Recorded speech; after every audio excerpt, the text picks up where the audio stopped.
माझ्या मंचावर उपस्थित असलेले माझे परम मित्र जय हिंद सेनेचे संस्थापक अध्यक्ष माननीय चंद्रदादा चव्हाण, आपले लोकप्रिय उमेदवार तरुण तडफदार नेतृत्व पैलवान रणजितदादा चव्हाण, उपस्थित सर्व माझे सन्माननीय बंधू, समोर उपस्थित असलेले माझ्या बंधू भगिनी, माता भगिनी आणि सर्व तरुण कार्यकर्ते, आपल्याशी भरपूर संवाद साधायचा होता, आपल्याशी भरपूर बोलायचं आहे. या पुढील काळात आपल्याशी भरपूर आम्ही बोलू, पण आपण उन्हामध्ये बसलेला आहात त्याचं भान ठेवून अतिशय अल्प भाषेमध्ये मी माझं भाषण संपवतो. आज आपण ज्या व्यक्तिमत्वासाठी इथं जमा झालेलो आहोत त्यांचे वडील माझे आदरणीय मित्र चंद्रदादा चव्हाण यांचा इतिहास आपल्याला माहीतच आहे. आपण भाग्यवान आहात की हे आपल्या वार्डात आहे. चंद्रदादा चव्हाण हे संपूर्ण आयुष्य आपलं गोरगरिबांच्या कल्याणासाठी, शेतमजुरांसाठी आणि गरिबांसाठी आपलं आयुष्य वेचलेलं आहे.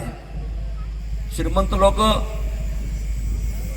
धनदागडे लोक आपली घरं यांनी प्लॉट घेतात आणि भरपूर मोठं घरं बांधतात. गरिबांना हक्काचं घर मिळत नव्हतं.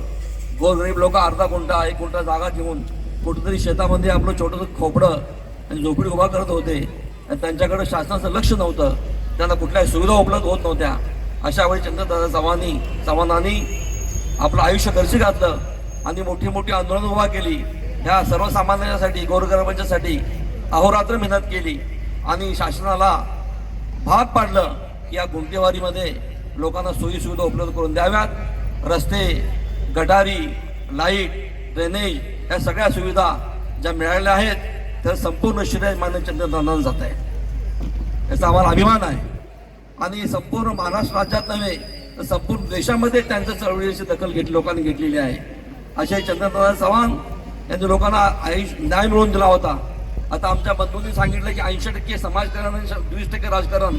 माझं असं मत आहे की आतापर्यंत दादांनी 100% समाजकारणच राजकारण कधी केलेलंच नाही. पण जेव्हा लोकांचे समस्या सोडवताना त्यांच्या अशा लक्षात आलं, लोकांची मागणी झाली की दादा तुम्ही समाजकारण करत आलेला आहात, पण जर लोकांना खरा न्याय द्यायचा असेल, लोकांना खऱ्या समस्या सोडवायच्या असतील तर तुम्ही एक पक्ष स्थापन करा, एक चळवळ उभा करा जेणेकरून लोकांना न्याय देता येईल. जेव्हा दादांच्या लक्षात आलं की लोकांना खरोखर न्याय द्यायचा असेल तर आपण सत्तेमध्ये जायला पाहिजे आणि सत्तेमध्ये गेल्याशिवाय लोकांना खरा न्याय देऊ शकत नाही. त्या अनुषंगानं दादांनी जय हिंद सेना या पक्षाची स्थापना केली. याची फार मोठी ध्येय धोरणं आहेत. जय हिंद सेना हा कुठलीही जात पात धर्म न बाळगता सर्वसामान्यांसाठी काम करणारी संघटना आहे, पक्ष आहे आणि इथून पुढं फार मोठं कार्य हाती घेतलेलं आहे.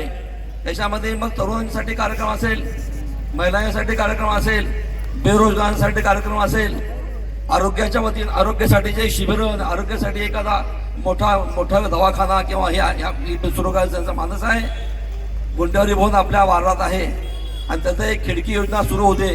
त्या एक खिडकी योजनेतून ज्या समस्या असतील तुमच्या वार्डातील नव्हे तर संपूर्ण नगरपालिका क्षेत्रातील बरं की संपूर्ण महाराष्ट्राचं हे ऑफिस आहे. महाराष्ट्र लोकांच्या समस्या निराकरण होणार आहे. ज्यांच्या काही समस्या असतील ते साधा एक अर्ज द्यायचा आहे खिडकीमध्ये की आमच्या या समस्या आहेत. मग त्या समस्या कुठल्याही असो, मग त्या त्यांच्या घराच्या समस्या असोत, रस्त्याची समस्या असो, ड्रेनेजची समस्या असो, लाईटची समस्या असो, आरोग्याची समस्या असो किंवा नोकरीची किंवा कुठलीही समस्या असो किंवा कुठल्या ऑफिसचं कार्य अवेलेबल झालेलं असेल किंवा कुठल्या कोर्टामध्ये कधी त्रास होत असेल किंवा कोणी त्रास कुठल्याही समस्या असो, त्या समस्येसाठी साधा अर्ज एक खिडकीला द्यायचा आहे. त्यासाठी आमचे कार्यकर्ते अतिशय ताकदीनं त्यासाठी काम करणार आहेत आणि इथून पुढं सर्व न्याय देण्याचं काम या पक्षामार्फत होणार आहे. आपल्याला मी आवाहन करतो, बरंच बोलायचं आहे, याच्या पुढे बोलू आपण, पण आपण उन्हामध्ये बसलेला त्याचं भान ठेवून मी अतिशय अल्प बोलतोय. आपल्या वार्डामध्ये अति तरुण तडफदार नेतृत्व आपल्याला मिळालेलं आहे.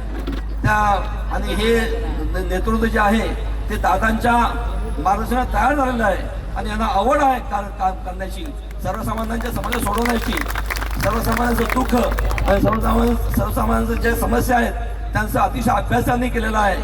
आणि मागील वर्षभरापासून किंवा 2-3 वर्षापासून संपूर्ण महाराष्ट्रामध्ये अतिशय आदर्श काम केलेलं आहे.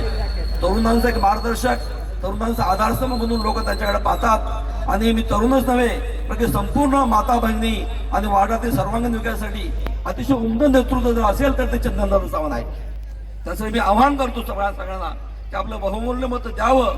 आपण सगळे इथं उपस्थित असले मतदार फक्त मतदार नाही आहेत, पण चंद्रदादा चव्हाणांचे आणि पैलवान रचित चव्हाणांचे कार्यकर्ते म्हणून आपल्याकडे पाहतो.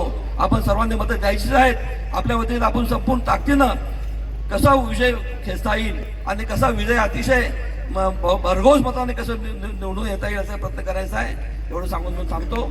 जय हिंद, जय महाराष्ट्र.